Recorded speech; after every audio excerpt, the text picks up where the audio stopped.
So I bought these beauties last year because, well, I'll show you. Because they had purple mechanical pencil lead.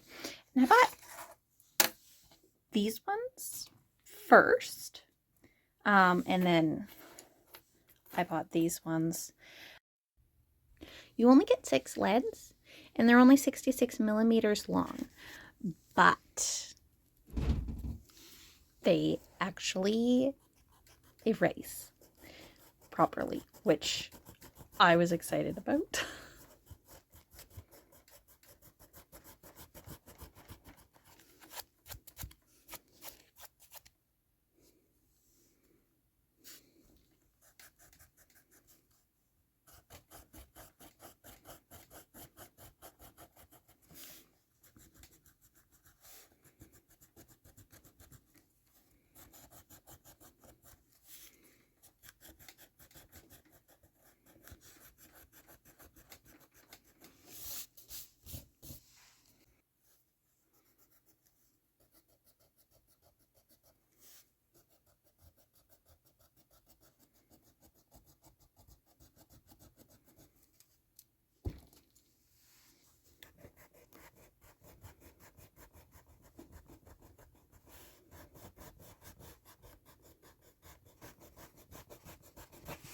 You do have to erase quite hard to get back down to plain paper, and the Pilot didn't erase entirely well, but the Uni did a little bit better.